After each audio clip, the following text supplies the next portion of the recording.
আপনার মেয়ে কোনোদিনও মা হতে পারবে না।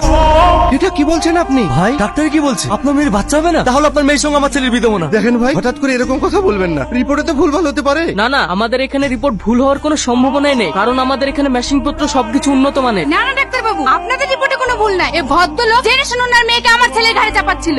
বিশ্বাস করো বোন, এসবের আমরা কিছুই জানি না। তোর মতো বেইমানের কথা বিশ্বাস করতে হবে? তুই সব জানিস, তুই জেনে শুনে আমার ছেলের পিছনে তোর মেয়েকে লেলিয়ে দিয়েছিস। মা তুমি এসব কি উল্টো পাল্টা কথা বলছো? এই তুই চুপ কর, এই মেয়ের সাথে তুই আর কোনো সম্পর্ক রাখবি না। এরা হচ্ছে একটা বিশ্বাসঘাতক। চ বাড়ি। মা আব্বা আমার কথাটা বোঝার চেষ্টা করো। তোর কোন কথা শুনবো না, চল এখান থেকে। আমার এত প্রবলেম হওয়ার পরেও তুমি আমার সাথে দেখা করতে এসছো। আমি তোমাকে ভালোবাসি, তোমাকে ছাড়া আমার কিছুই চাই না। যে মেয়ের কোনোদিনও সন্তান হবে না, সে মেয়েকে কি কেউ কখনো ঘরের বউ করে নিয়ে যায়? দেখো, তোমার ছেলে যেমন ওই মেয়েকে বিয়ে করেছে, আমি কোনোদিন ওই মেয়েকে মেনে নেবো না। তুমি এখন ওদের রাস্তায় মানা করে দাও। আরে ছেলেটা রাস্তায় রাস্তায় ঘুরছে, আসতে বলেছে আসুক না। তার মানে তুমি বাজা মেয়েটাকে মেনে নিবা? আরে না আব্বা। বৌমাকে নিয়ে চলে এসছি। দিদি, আমার বৌমাকে আজ কত সুন্দর লাগছে। কি গো, নতুন বৌমাকে বাইরে দাঁড় করে রাখবা না ঘরে নিয়ে কিছু খাওয়া দাওয়ার ব্যবস্থা করবা? এই বাদাম, তুই কি করে ভাবলি আমার ছেলেকে ফাঁসিয়ে এই বাড়িতে রাজত্ব করবি? কই গো, বৌমাকে একটু বাইরে নিয়ে আসো, জোসনারা দেখতে এসছে। এই বাজাকে আবার দেখতে এসছে। এই চ। কি ব্যাপার সালমা, তুমি কাঁদছো কেন? না না, তেমন কিছু হয়নি। বৌমাকে একটু ভালোবেসে আদর করছিলাম তো, তাই মার কথা ভেবে কষ্ট পাচ্ছে। এতে কষ্ট পাওয়ার কি আছে? আমি তো তোমার মায়েরই মতো। হে, টনির বউটা তো কি সুন্দর রে, একদম পুতুলের মতো। দেখতে পুতুলের মতো। জীবনে ছেলে পেলে হবে নাকি? ও বাজা। এই তুই কি বললি? আমার বৌমা বাজা? আমার বৌমা বাজা হলেও না আমার ঘরের লক্ষ্মী। এই বেরিয়ে যা আমার বাড়ি থেকে। এই চ, বাজা বলেছি বলে তাই ফুসকা পড়ে গেছে। এই বাড়িতে জীবনে আসবো না। দেখো দিনি, লোকের কথা শুনে তুমি কেন কাঁদছো? আমার পরিবার তোমার সাপোর্টে আছে। মা সালমাকে ঘরে নিয়ে যাও। কি গো, তুমি বাড়িতে এসে আজকে আমার মামাতো বোনের অনুষ্ঠান হচ্ছে, তুমি মার সঙ্গে যাওনি? না যাইনি, সবাই যদি চলে যায় তাহলে বাড়ি থেকে থাকবে। হাট পাগলি, তাই বললে হাই চলো আমার সঙ্গে যাবে, রেডি হয়ে নাও। না আমি যাবো না, আমি গেলে যদি কোনো অসুবিধা হয়। কি আবল তোল বলছো? কোনো অসুবিধা হবে না, চলো। একটু হাঁকা। এই সবার তো হয়ে গেল, তুমি যাও কিটে দিয়ে আসো। না না আমি যাবো না। তাই বললে হয়? সবাই দিচ্ছে, তুমি না দিলে কি বলবে? যাও। ভাবি বুঝে দে।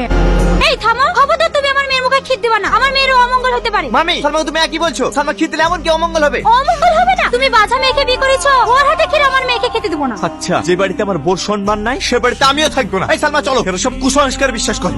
এই বাজা, তোকে আমার ভাইয়ের বাড়ি যেতে মানা করিনি, তারপর কেন গেছিলি? বল বল কেন গেছিলি? আমাকে মানেন না মা, আমাকে ছেড়ে দিন।